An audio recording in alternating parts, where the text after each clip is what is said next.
Welcome back to this video. Today I'm going to explain you correlation coefficient. It's a very important topic for business statistics for competitive exams of MBA, BBA, BCA और any other else.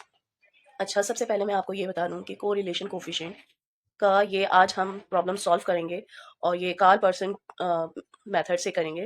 तो इससे पहले मैंने बहुत सारी videos इससे related मैं upload कर चुकी हूँ। तो इससे पहले मैंने ये कार्ल पर्सन कोरिलेशन कोफिशिएंट का एक्चुअल मीन मेथड कर चुके हैं हम, और अज्यूम मीन मेथड कर चुके हैं, एक्चुअल वैल्यूज का कर चुके हैं, स्पेयर्समैन का भी कर चुके हैं और रैंक कोरिलेशन भी कर चुके हैं। तो जो वीडियोस आपने नहीं देखी हैं तो वो आप इसका मैंने पूरा प्लेलिस्ट प्रिपेयर किया हुआ है, तो आप वो देख सकते हैं मेरे चैनल पे। और इसके अलावा सबसे पहले ये क्वेश्चन सॉल्व करने से पहले मैं आपके कॉन्सेप्ट इसके क्लियर कर दूंगी कि ये होता क्या है, और इसके अगर इससे रिलेटेड एमसीक्यूज भी आ जाते हैं तो आप कैसे कर सकते हैं। तो सबसे पहले कॉन्सेप्शनल में आ जाते हैं, ग्राफिकल रिप्रेजेंटेशन से ज़्यादा कॉन्सेप्ट क्लियर हो जाएंगे। तो इसमें सबसे पहले ये है कि अगर जो है कोरिलेशन कोफिशिएंट होता क्या है। कोरिलेशन कोफिशिएंट ये होता है कि एक्स और वाई में जो रिलेशन होता है वो कोरिलेशन होता है। ठीक है, कोरिलेशन कोफिशिएंट उसी को ही कहते हैं। ठीक है, अब ये रिलेशन क्या है कि अगर एक्स बढ़ रहा है, वैल्यूज दी गई हैं, एक्स बढ़ रहा है और वाई भी बढ़ रहा है, तो कोरिलेशन कोफिशिएंट पॉजिटिव में होगा। यानी कि एक लाइन है और उसमें डॉट्स आपने ड्रॉ किए हैं, वो बढ़ते जा रहे हैं, लाइन पर हैं, तो यानी कि पॉजिटिव 1 हो जाएगा, इक्वल टू 1 हो जाएगा।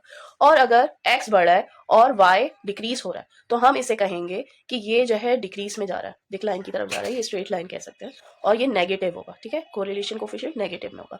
अब इसके बाद मैं इसके अलावा ये भी कह सकती हूँ कि ये डायरेक्टली प्रोपोर्शन है और ये इनवर्सली प्रोपोर्शन है। ठीक है, नेक्स्ट आ जाते हैं। अगर आपके पॉइंट्स स्कैटर है, ठीक है, और आप स्कैटर पॉइंट में भी लाइन एक खींचते हैं और वो इसके करीब तरीन आ रहा है, तो कोरिलेशन कोफिशिएंट 0.8 0.9 इस तरह, यानी कि 1 के करीब करीब आएगा। ठीक है, और ये कह सकते हैं कि वो 0 से 1 तक के लाई करेगा।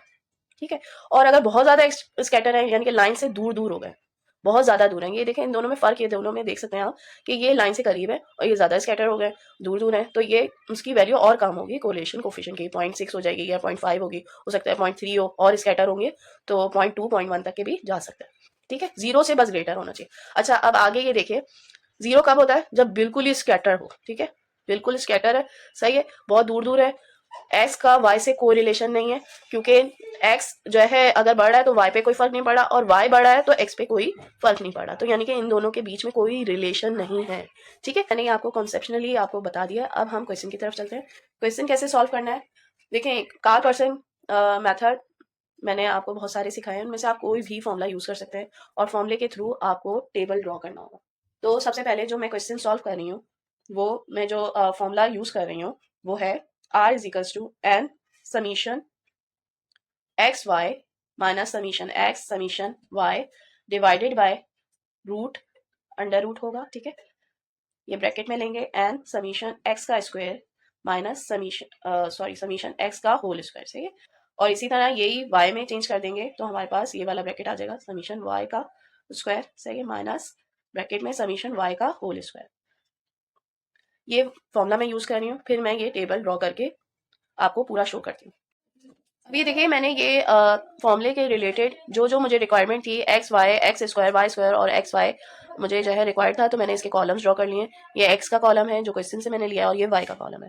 अब मैं इसका समीशन लूंगी। ठीक है, इसका समीशन आ जाएगा 30, आप भी कैलकुलेट मेरे साथ करते जाएं, इसका है 40 आ जाएगा।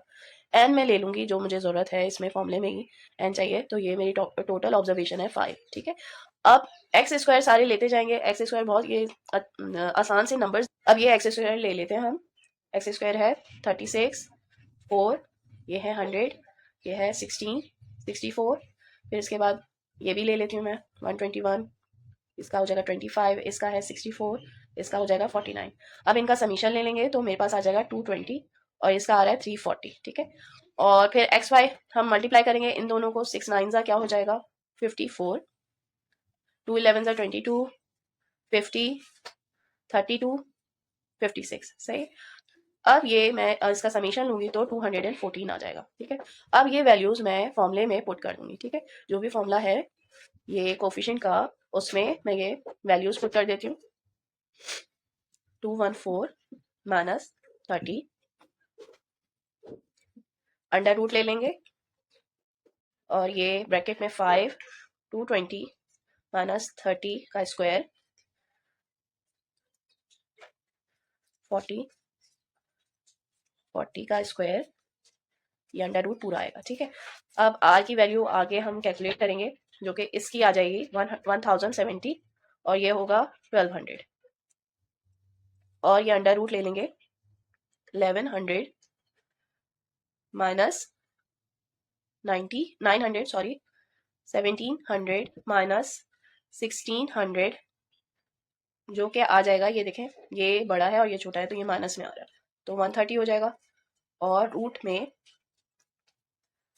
200 मल्टीप्लाई बाय 100 हो जाएगा, जो कि इसको पूरा कैलकुलेट करके, पूरी कैलकुलेशन करने के बाद -0.919 आ जाएगा, ठीक है। तो ये माइनस में आ रही है वैल्यू, और मैंने आपको कॉन्सेप्ट में ये बताया था माइनस में जब आती है तो x जब बढ़ता है तो y कम हो रहा होता है, या इसके ऑपोजिट आप ये कह सकते हैं कि y बढ़ा है और x कम होता जा रहा है। तो आप अपनी वैल्यूज को देखें क्या एक्चुअल में ऐसे है। ये देखिए x जो है छोटा है तो y बढ़ गया, x छोटा हो रहा है तो y बढ़ रहा है, सही है। अब x बड़ा हो गया तो y छोटा हो गया, ठीक है।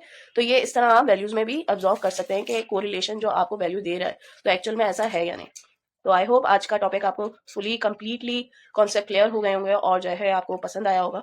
तो ये अगर वीडियो पसंद आए तो लाइक जरूर कर दीजिएगा, शेयर कीजिएगा अपने फ्रेंड से और सब्सक्राइब जरूर कर दीजिएगा। Thank you.